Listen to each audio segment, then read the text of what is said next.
안녕하세요. 피스메이커 성도 여러분. 오늘은 날마다 성경 첫 번째 시간으로 창세기 1장을 묵상하고 또 묵상한 내용을 선포하도록 하겠습니다. 창세기 1장의 내용에 여러 가지 주제들이 있지만은 특별히 저는 묵상하면서 세 가지의 말씀을 발견했습니다. 먼저는 창세기 1장 1절로 3절까지의 말씀을 통해서 하나 깨달음이 있었고, 또 두 번째는 창세기 1장 27절로 28절 말씀, 마지막으로 31절 말씀을 통해서 하나님으로부터 깨달음을 얻게 됐습니다. 먼저 1장 1절로 3절 말씀을 보면, 태초에 하나님이 천지를 창조하시니라. 땅이 혼돈하고 공허하며 흑암이 깊음 위에 있고 하나님의 신은 수면 위에 운행하시니라. 하나님이 가라사대 빛이 있으라 하심에 빛이 있었고. 1절부터 3절까지의 말씀을 보면서 하나님께서 우리의 주인이시다. 하나님의 주권에 대해서 큰 깨달음이 있게 됐습니다. 하나님이 우리의 주인이시고 모든 것의 근원이 되신다는 거죠. 그 하나님의 주권을 믿는 사람은 어떻게 살아야 되느냐? 오늘 본문 말씀을 보면서 3절 말씀 보니까 하나님께서 말씀하신 대로 모든 만물이 되어진 것을 보게 됩니다. 이 말씀을 보면서 하나님의 말씀은 정말 능력이구나. 우리가 그 말씀대로 살아야 되겠구나 하는 것을 깨닫게 되었습니다. 결론적으로 하나님이 나의 주인입니다. 하나님의 주권을 인정합니다. 라고 고백하는 신자라면 당연히 살아 운동력이 있는, 지금도 효력이 있는, 지금도 우리에게 유일한 진리인 이 하나님의 말씀을 따라서 우리가 순종하며 살아야 되겠다 하는 생각을 하게 되었습니다. 두 번째 깨달음은 27절로 28절 말씀입니다. 하나님이 자기 형상, 곧 하나님의 형상대로 사람을 창조하시되 남자와 여자를 창조하시고 하나님이 그들에게 복을 주시며 그들에게 이르시되 생육하고 번성하여 땅에 충만하라. 땅을 정복하라. 바다의 고기와 공중의 새와 땅에 움직이는 모든 생물을 다스리라 하시니라. 우리가 잘 아는 말씀이고 여러 번 들었던 말씀입니다. 인간을 창조하실 때 하나님께서 특별히 하나님의 형상대로 창조하셨다는 겁니다.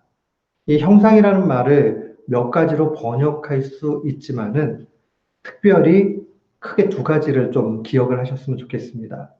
첫 번째는 이 형상이라는 말은 하나님의 성품을 닮았다 하는 겁니다.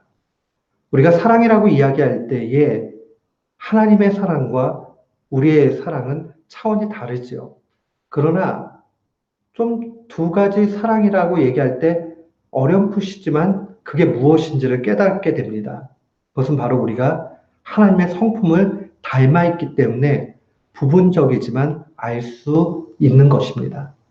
그런 의미에서 우리가 하나님의 형상으로 창조를 받았다 할 때는 우리 속에 하나님의 성품이 있다 하는 것을 기억해야 됩니다.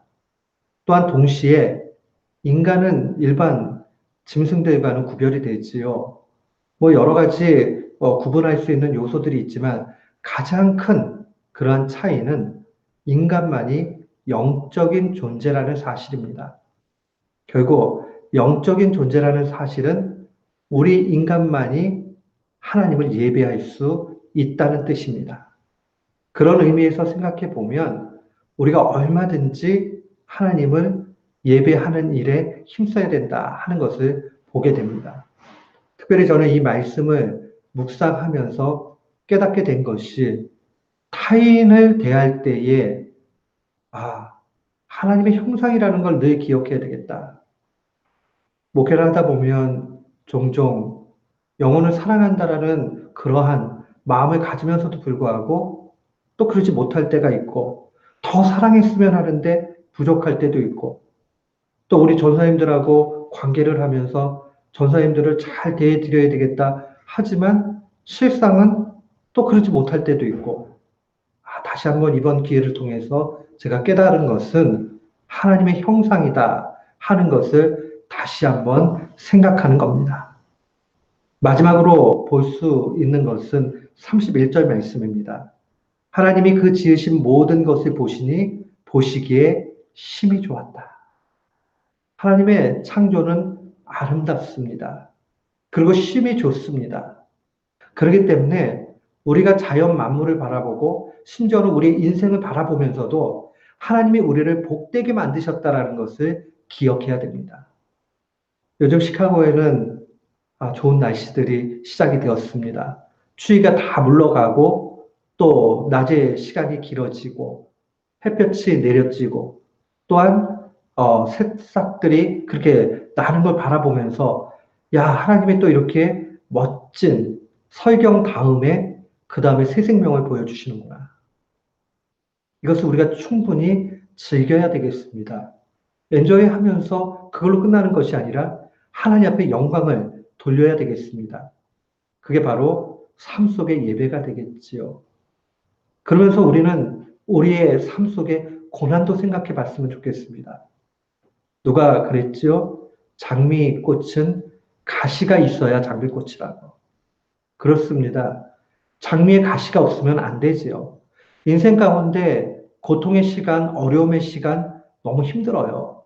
그렇지만은 그 다음에 나타날 또 그 가운데서도 여전히 함께 하시는 주님을 생각해 보면 얼마든지 그 어려움을 이기게 됩니다. 사랑하는 성도 여러분, 오늘 이 말씀을 마음에 간직하면서 우리가 하나님 앞에 어떠한 인생을 살아야 되는가 다시 한번 다짐하고 감사하는 하루가 되시기를 주님의 이름으로 축원합니다.